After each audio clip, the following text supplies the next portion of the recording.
नमस्कार, मैं शंभू कुमार सिंह। बिहार में एक बार फिर से जातीय हिंसा तेज हो गई है। सीपीआईएमएल के नेता जेपी यादव को गोली मार दी गई है। उनके पूरे परिवार की हत्या कर दी गई है। माता पिता और बड़े भाई की मौत। वहीं आरोपी जेडीयू विधायक अमरेंद्र पांडे, उनके भाई सतीश पांडे और सतीश पांडे के बेटे मुकेश पांडे पर केस दर्ज हुआ है। जेपी यादव अस्पताल में भर्ती है। गोपालगंज की एक घटना है। तेजस्वी यादव ने एक अभी वीडियो जारी किया है और उन्होंने कहा कि जिस तरह से ये घटना हुई है, ऐसा नहीं है कि देश भर में लॉकडाउन के दौरान जो चोरी डकैती सब कुछ रुक गया है, लेकिन जातीय हिंसा अपने चरम पर है। आपको बता दें कि किस तरह से यूपी में भी खासकर इस तरह की ज़्यादा हिंसा हो रही है। आप समझिए कि जैसे कोरोना में तमाम मरीजों का इलाज नहीं हो रहा है अस्पतालों में, उसी तरह से लॉकडाउन में बाकी तमाम तरह की हिंसा रुकी है, लेकिन जातीय हिंसा चरम पर है। बिहार में जिस तरह से यादव फैमिली की हत्या हुई है, उसके बाद प्रतापगढ़ में ओबीसी पर ब्राह्मणों ने घर में आग लगा दी और जमकर हमला किया है। प्रतापगढ़ की एक और खबर है जो मैं चाहता हूं कि रजक समाज के जो शेड्यूल कैटेगरी में लोग आते हैं उन पर हमला हुआ है।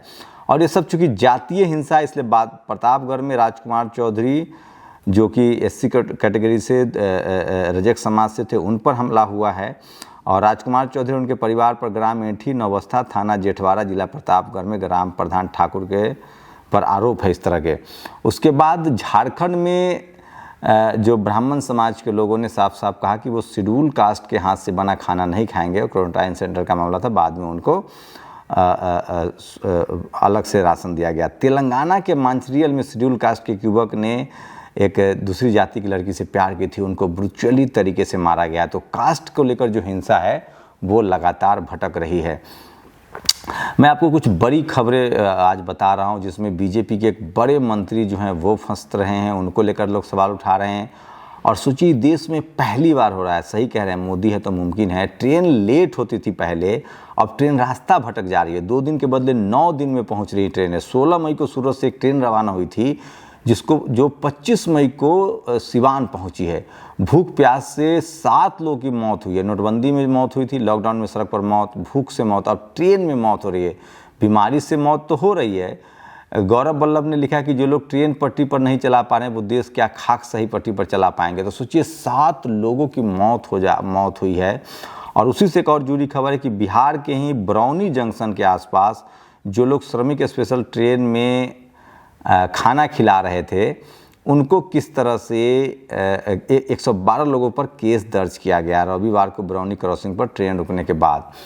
वहीं मोदी सरकार जो है वो 30 मई को अपना दूसरे कार्यकाल का, जब दूसरी बार मोदी चुन के आए हैं तो 1 साल पूरा हो रही है, तो दूसरे कार्यकाल में वो 1000 वर्चुअल रैली, मतलब टेलीविज़न के जरिए वो रैली करने वाले हैं। उसके साथ 150 मीडिया सेंटर से, आपको पता है बीजेपी के हर जिला में दफ्तर बन गए थे पिछले 5 साल के कार्यकाल में। उसके बाद 150 मीडिया सेंटरों पर प्रेस कॉन्फ्रेंस होगी। जेपी नड्डा ने कहा है कि उनका 2 कार्यकर्ता 10 करोड़ घरों तक मोदी जी के काम को पहुंचाएगा, पर्ची देगा कि कैसे आप लॉकडाउन में आत्मनिर्भर हो गए हैं, कैसे लॉकडाउन से बीमारी नहीं फैली, और मोदी जी की काम की गणना होगी। सोचिए, स्मृति ईरानी ने पहले ही कहा था कि वो 80 करोड़ लोगों तक खाना पहुंचा चुकी हैं। तो टीवी अखबार के जरिए जंग जीतने की तैयारी है। सोचिए, हर घर में लोग परेशान हैं। देखते हैं क्या होता है, बीजेपी मैनेज कर पाती या नहीं। इस बार लोग नाराज़ हैं। इमरान प्रतापगढ़ी ने इसलिए लिखा है, सरकार ने लॉकडाउन में खाना और मदद पहुंचाया होता तो रैली की जरूरत नहीं पड़ती। अब सोचिए कि 1000 वर्चुअल रैली करेंगे। आप सोचिए, अगर इन्हीं लोगों ने खाना पहुंचा दिया होता तो क्या होता। हर घर में कोई ना कोई पीड़ित है। और लॉकडाउन में विपक्षी दल जो है वो फ़ायदे में हैं। यूपी की अगर बात छोड़ दे, मायावती अखिलेश उतने हमलावर नहीं है, लेकिन कांग्रेस हमलावर है। उसी तरह से बिहार में तेजस्वी यादव हमलावर हैं। लगातार वो नीतीश कुमार से सवाल पूछ रहे हैं, बीजेपी से सवाल पूछ रहे हैं। लेकिन कुछ राज्य ऐसे भी हैं जहां राज्य सरकारें बहुत अच्छा काम कर रही हैं। खासकर झारखंड में हेमंत सोरेन ने अच्छा काम किया, छत्तीसगढ़ में भूपेश बघेल ने, राजस्थान में, उड़ीसा में अच्छा काम हो रहा है जहां विपक्ष के पास मौका ही नहीं है। महाराष्ट्र में तो बीजेपी शिवसेना के डर से बोलती तक नहीं है। तो एक बड़ी खबर है। लेकिन सोचिए कि किस तरह से लगातार चीज़ें हो रही है। तो बीजेपी जो है वो अपने चुनावी एजेंडे पर काम कर रही है। अभी मध्य प्रदेश में उनका बाईपोल होना है। और सोचिए कि लॉकडाउन है, इस तरह से हालात ख़राब हैं, उसमें भी प्रधानमंत्री अपने 1 साल का जश्न मना रहे हैं। तो इवेंट मैनेजमेंट जो है वो ये लगातार सरकार करने में मास्टर है भाई, चाहे वो स्वच्छता अभियान हो, चाहे नोटबंदी में लोग मरे थे, CNRC को लेकर हो, उसके बाद यहाँ तक कि अटल बिहारी वाजपेयी की जो मौत हुई थी वो भी अद्वितीय थी, जिस तरह से उनके अंतिम संस्कार को इवेंट में बदला गया। तो इवेंट में ये सरकार बहुत शानदार है, लेकिन इस देश को तय करना है कि वो क्या चाहती है। फिलहाल जो मोदी जी की जो रैली है 1000 के करीब रैली है, 750 रैलियाँ हो सकती हैं। वर्चुअल रैली है, वर्चुअल रैली मतलब एक जगह टीवी स्टूडियो में बैठ के वो भाषण देंगे और टीवी के जरिए आपको वो सब दिखाया जाएगा। तो कोई मैदान नहीं होगा, कोई ग्राउंड नहीं होगा, तो टीवी के जरिए। तो इसलिए मैं कह रहा हूँ कि सोशल मीडिया, बहुजन मीडिया को कितना, बहुजन समाज को समझना चाहिए कि मीडिया की कितनी इम्पोर्टेंस है। आपके पास मीडिया नहीं है, संसाधन नहीं है, सोशल मीडिया नहीं है। वहीं एयरपोर्ट पर एक अजीब सी चीज़ें चल रही है। पार्थिवेश चतुर्वेदी हैं, एक जी न्यूज़ के पत्रकार हैं, मैंने उनके साथ काम भी किया है। तो एयरपोर्ट पर आप जब जाएंगे तो 2 कुर्सी छोड़ के आपको बैठना है, डिस्टेंस मेंटेन करना। लेकिन जब आप हवाई जहाज़ में जाएंगे तो आपको 2 कुर्सी नहीं मिलेगी, आपको एक ही कुर्सी पर बैठना है। तो सोचिए कि किस तरह से चीज़ें हो रही है। ट्रेन लेट हो रही है, रास्ता भटक जा रही है, फ्लाइट कैंसिल हो रही है। रेलवे का कहना है कि ज़्यादा ट्रैफिक की वजह से हो रही है। सारी ट्रेनें कैंसिल है तो फिर ट्रैफिक ज़्यादा कैसे? आज़ादी के बाद भी ये पहली बार हो रहा है, मोदी है तो मुमकिन है। सोचिए ट्रेन कभी इस तरह से। बड़े पत्रकार हैं एक दिबांग, जो सदानंद गौड़ा को लेकर एक खबर है। दरअसल सरकार ने एक नियम बना रखे हैं कि आप जैसे ही किसी राज्य से दूसरे राज्य में जाएंगे, आप ट्रैवल करते हैं तो आपको क्वारंटाइन सेंटर में डाला जाता है।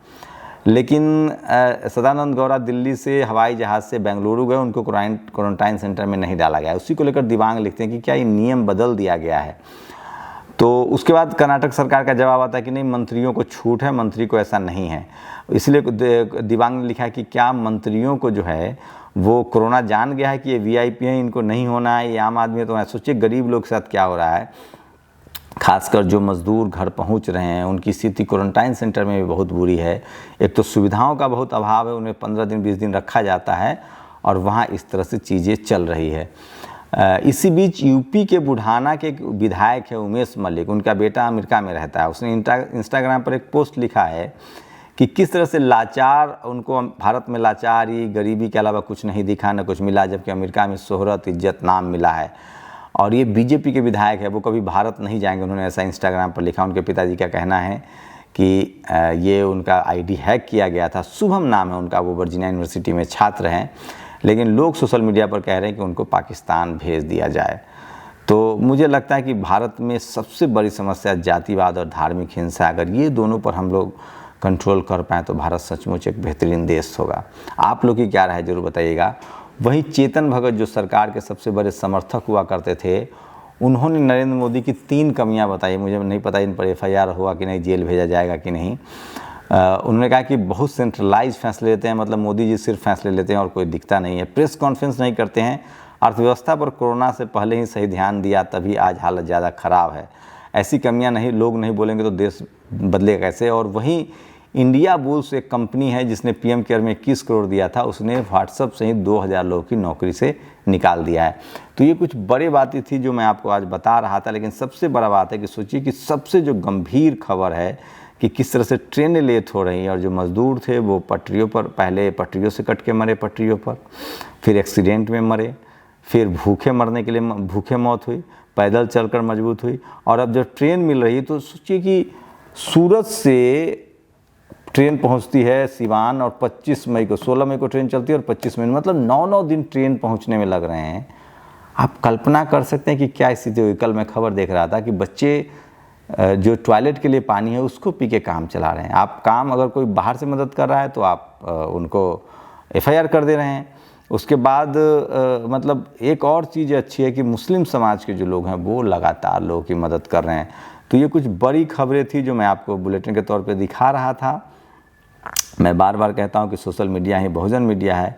और जाते जाते एक तस्वीर देखिए, जिस तरह से साकेत अयोध्या को लेकर जो राम मंदिर का जो समतलीकरण का काम हो रहा है और जिस तरह से बुद्ध की कुछ निशानियाँ मिली हैं बुद्ध विहार की। उसके बाद राजेंद्र प्रसाद सिंह ने वीडियो शेयर किया है कि किस तरह से पूरे देश में आपको हर जगह जब मंदिरों में जाएंगे तो आपके बुद्ध के प्रतीक मिलेंगे। तो हमें लगता है कि सभी विचारों का जो मजहबी प्रतीक है उनका सम्मान होना चाहिए। उसमें किसी दूसरे के प्रतीकों को अपनाना और अपने प्रतीक में तब्दील करना ये भी बहुत ठीक नहीं है। तो लगातार जो SC ST OBC माइनॉरिटी के लोग हैं, जो बुद्धिस्ट लोग हैं, वो लगातार सवाल पूछ रहे हैं, सवाल उठा रहे हैं, और उसी में ये वीडियो आप देख लीजिए। और उसके साथ ही एक सबसे बड़ा मसला है कि जो OBC का जो आरक्षण है मेडिकल में, वो बहुत कम कर दिया गया, 1.7 के आसपास रह गया है। MD में 3000 सीटें कट हो गई है। तो समझिए कि सबसे ज़्यादा आरक्षण की जो मार है वो OBC पर पड़ रहा है, और OBC के लोगों पर देश भर में हमला भी हो रहा है। जैसे अभी बिहार में जो यादव OBC में आते हैं, प्रतापगढ़ में कुर्मी समाज के लोगों पर हमला हुआ है, यादव समाज के लोगों पर हमला हुआ है। तो जब से BJP खासकर आई है, तब से जो OBC के लोग हैं, अदर बैकवर्ड क्लासेस के, उन पर हमला हुआ है। जबकि प्रधानमंत्री खुद को OBC कहते हैं। जो OBC को जो इन्होंने कहा था कि हम उनको संवैधानिक दर्जा देंगे, वो OBC भी अब जो है उसने सवाल पूछा है सरकार से कि आखिर आरक्षण इनका इम्प्लीमेंट क्यों नहीं हो रहा है। तो लबोलुआब ये है कि तमाम समस्याएं, खासकर आरक्षण और जातीय हिंसा, ये दो ऐसे हैं जो कोरोना में आपका व्यापार घटा है, नौकरी घटी है, बेरोजगारी बढ़ी है।